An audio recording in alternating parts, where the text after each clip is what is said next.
Hello, magandang gabi. As expected, ayun, inabuso na nila ang kapangyarihan nila. As expected, bumoto sila na may probable cause daw na nagkasala si Sara Duterte sa mga inaakusa sa kanya na ginamit na dahilan para tawagin nila na gumawa ng hakbang o action na pwede maparusahan na sa tawag na akusasyon na impeachment. At ang kasunod na proseso po ay yung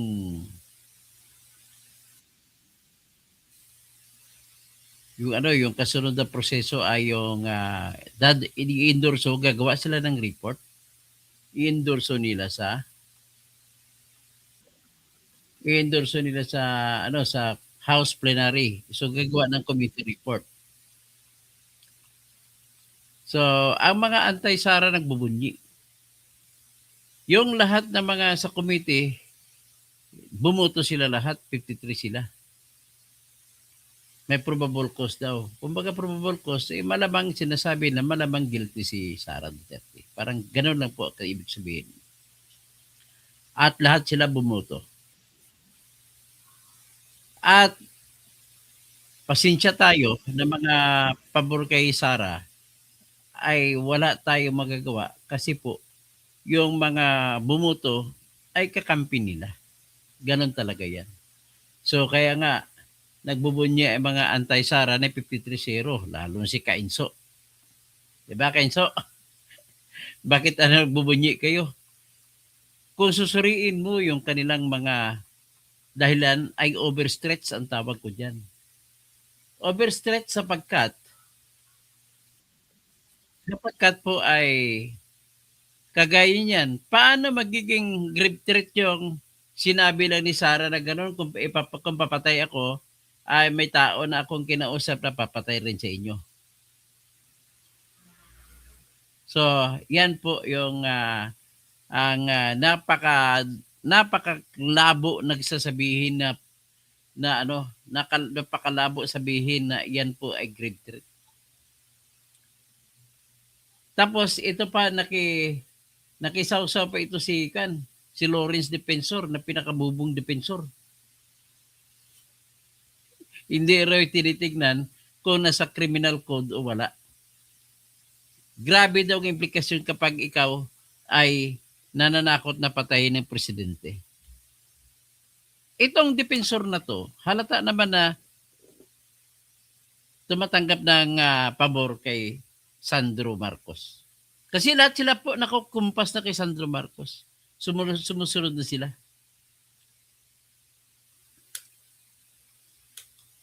So, ngayon, dahil nasunod nila, pumapalakpak na ngayon si Sandro Marcos sa kanila. Naaprubahan nila, ang kasunod niyan, paaprubahan ni Sandro Marcos ay kailangan one-third, at least one-third ng mga congressmen ay buboto para i-impeach si Sara. Ano yung one-third?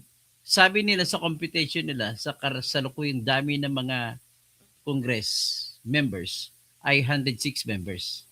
Ang bumoto kanina, 53. So, ang kailangan na lang po ay, ano na lang kailangan? Kailangan 53 na rin lang. So, malapit na. Kayang-kaya nila yan. Kaya, kumbaga, sila po, ang ugali ng tao, yan ang ugali nila na habang sila ay nasa kapangyarihan, nasa poder, talagang ubusin nila yung kapangyarihan nila para na lang sabihin na talagang dapat tanggalin sa pwesto ang mga ayaw nila. Ganun po nangyari. So, kaya ladies and gentlemen, kayo mga kakampi ni Sara, wait na lang kayo, magdasal na lang kayo. Magdasal na lang kayo na walang mangyaring masama. But nevertheless, be comfortable enough na hindi man lamang sila ang bumuboto. Ang boto ng tao ang pinakamahalaga riyan. Kaya Titingnan natin sa plenaryo, pero may expect pa rin ako, umaasa pa rin ako na impeach nila si Sara at mapupunta sa Senado ang tinatawag na hearing ng kaso nito. So, meantime, bago tayo magpatuloy, ay patugtugin ko muna yung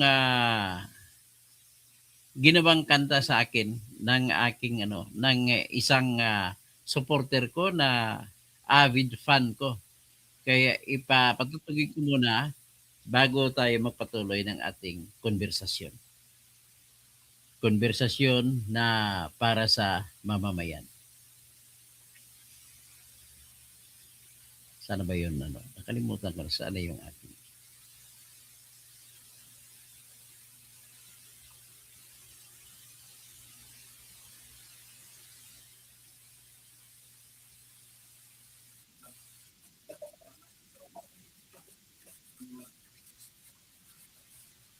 Asan ba ito?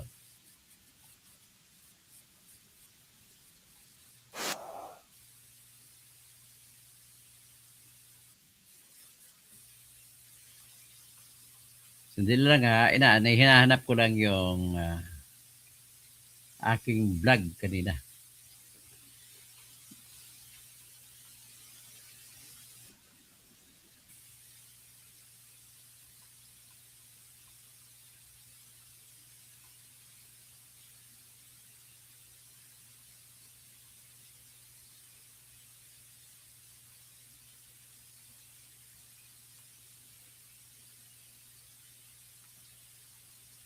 Okay.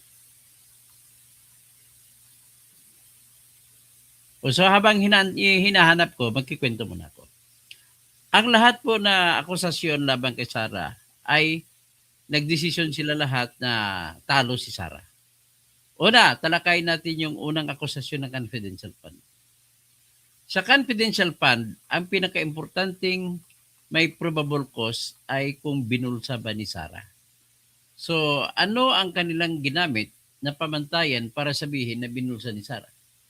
Yun, klarong-klaro naman, yun yung AMLAC record na pinayagan nila na buksan. At natunghayan nila lahat na mayroong 6.7 billion na dumaang transaksyon sa bank accounts ni Sara at saka ni Mans Carpio. So, ang teorya nila, imposible na wala siyang binulsa sa dami nitong mga transaksyon na nangyari sa accounts ni Sara. Hanggang doon lamang sinabi nila sapagkat po ay wala silang maipapakitang pruweba na nagnakaw si Sara. Kundi puro puro ang diskarte nila puro inference. So, ang masagot nila naman, hindi nila tiningnan maigi ano ba ang ibig sabihin na 6.7 trillion ang lahat ng transaksyon na dumaan kay Sara at saka kay Mans Carpio. At yun po ay sa taon ng 2006 hanggang 2025. 20 years. So kung 20 years, ganito naman po ang pagbilang ng AMLAC. Pag ikaw po magdeposito ng 1 million sa iyong account dahil sobra sa 500,000, automatic i-report ka. So may report ka na 1 million. Transaction mo 1. Winidraw mo 1 million, mag-i-report ka uli. Ang report sa'yo 1 million. So nagiging 2 million ang total mo. Ang transaction mo 2 transactions.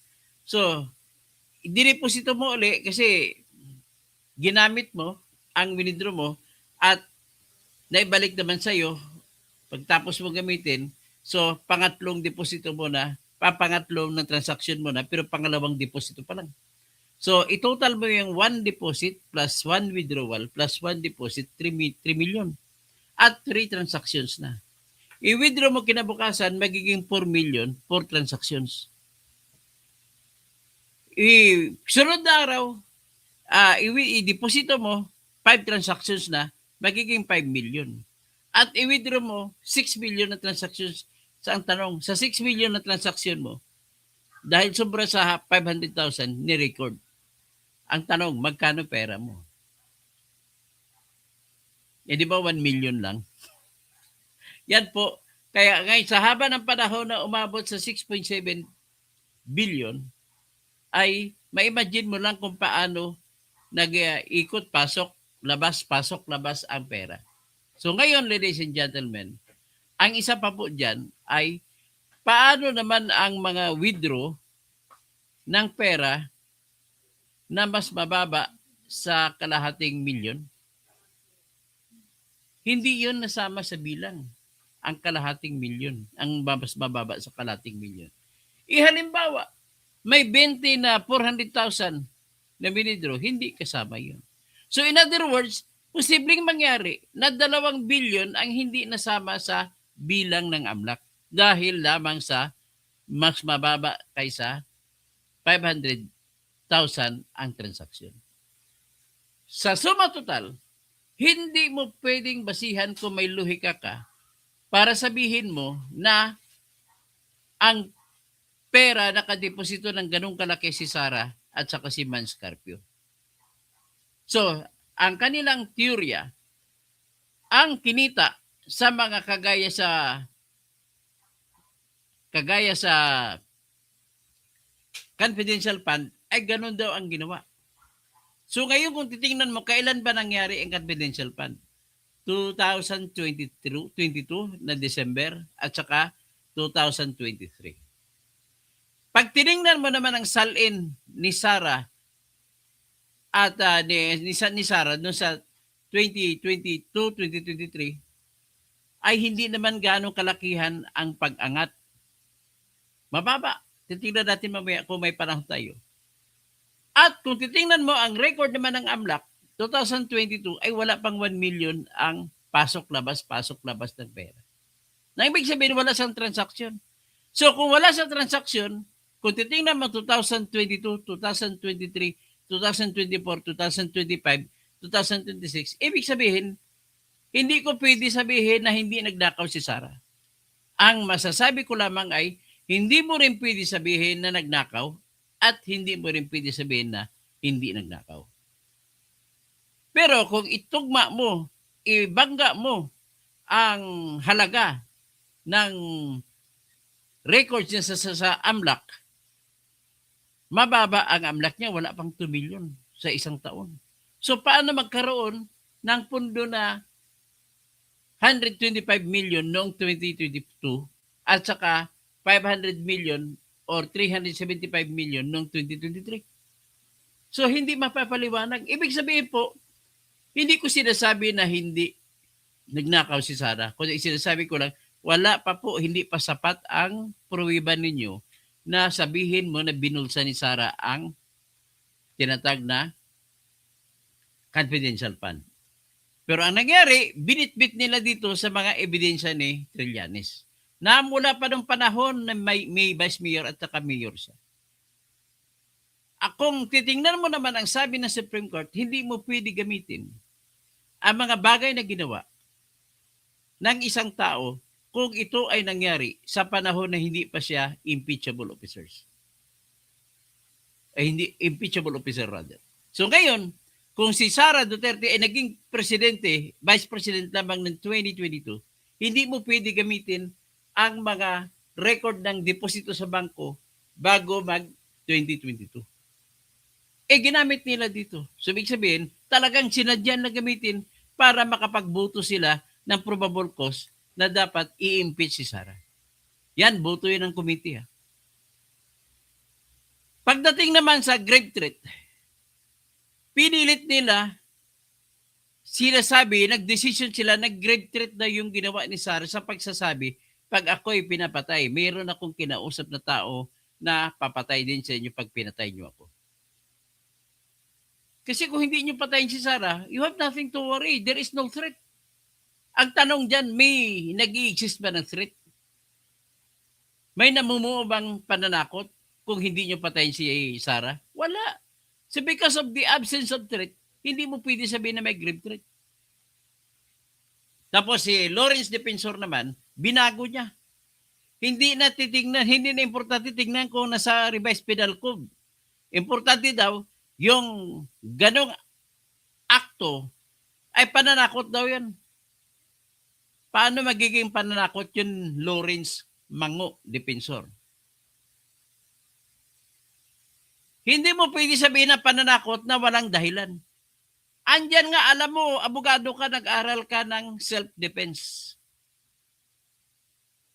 Self-defense is defined as any act that is performed by a person in defense of himself against the upcoming attack on his person or in his honor. Kung tinatakot siya na siya nakakalam, pinasabi sa kanya na ipapatay siya, that is a legitimate self-defense. Therefore, you cannot use that as a ground for impeachment na sinabi mo na wala ng tiwala ang tao sa kanya. Di ba? Napakabubo ka. Hindi ikaw si Miriam na tita mo eh. Next, ano pang ibang ginamit nila?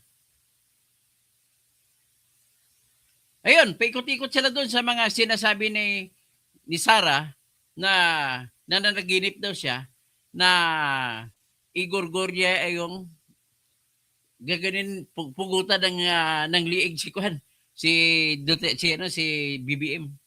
Ikwento. Kaya lang naikwento niya sa presscon.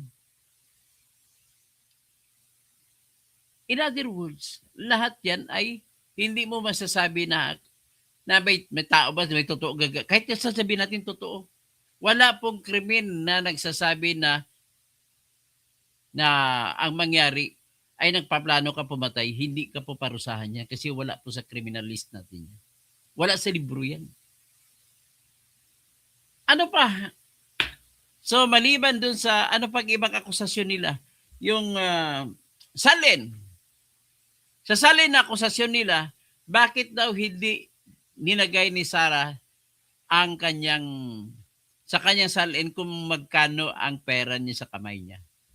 Ang sagot ni Sarah sa kanila, nakabaon na yan doon sa personal property.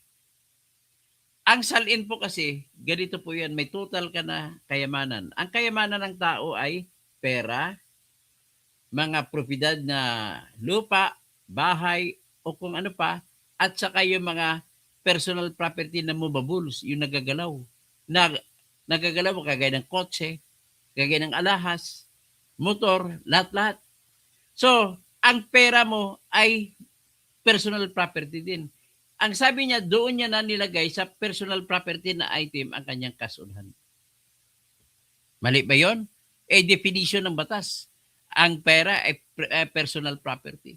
So with that, kahit sabihin na natin, hindi lang nalagay. Pwede mo naman sabihin na total, ibawas mong personal property at ibawas mo yung total na property na sa real property ay kung anong sagot, iyan din ang kasunhan. Meron nga siya sa dulo na tinatag na total liabilities, total ng asset minus liabilities. In other words, ino-overstretch nila. O ngayon, medyo may isang magandang example kanina. Gusto ko ipakita yung katwiran ni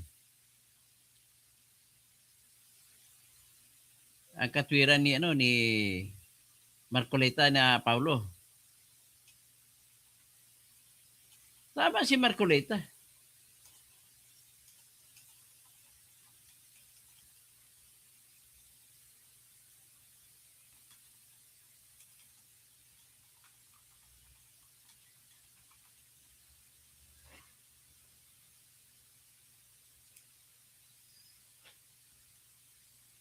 Wala nata kanina. Anyway,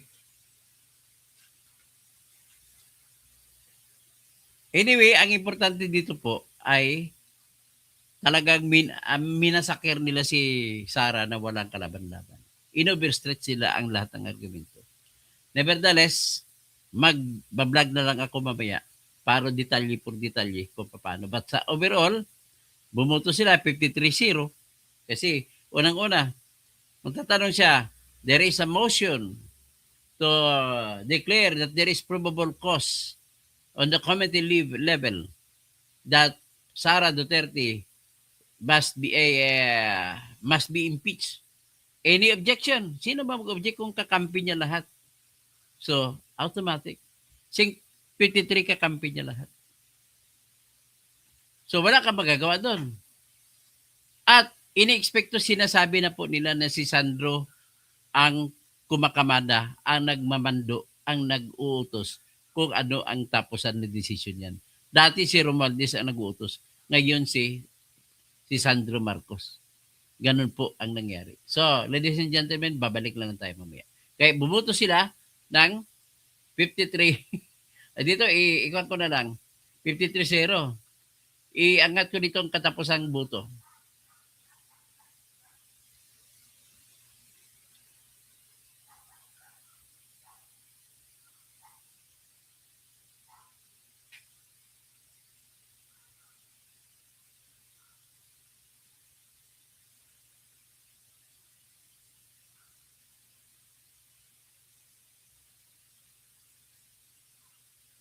Ngunit sa harap ng mga sinumpaang salaysay, opisyal na ulat ng COA, PSA, Dito tayo. Hans Legaspi. Madam Chair, I think we have heard enough explanations and By the discussion. way, hindi pala nila binuksan ng BIR, natakot sila. Yung BIR na box, hindi nila binuksan. Pero pakinggan lang natin dito, itong pangtapos na hearing kanina. For the past few weeks. And I think it's time to now go on to the determination of whether there is probable cause in turn for each of the complaints. So, Madam Chair, I move for the determination of probable cause for the Sabalia complaint. Second. There is a motion to declare the existence of probable cause in the Sabalia complaint. Is there any motion, any second? Anyway, political action nila to. Ganon talaga yan. Kahit na may ebidensya ka kontra dyan na hindi totoo yan, tatalo ka kasi politika ito. Second, Madam Chair. The same has been seconded. Is there any objection? There is no objection. I understand that this is a unanimous vote, but nevertheless, for accuracy, impeachment complaint, But- both the Sabalia complaint and the Cabrera complaint. With that, we direct the committee Inaw, unified at comprehensive na presentasyon ng mga charges and findings. Consolidation, therefore, I submit, Madam Chair, is not just Ayan, procedural didelay pa. convenience. So, ayan na. Nagbunyi na sila. Yan lamang po. Ganun na kasimple yung nangyari. Okay. Ayan lang muna tayo. Mamaya, babalik ako.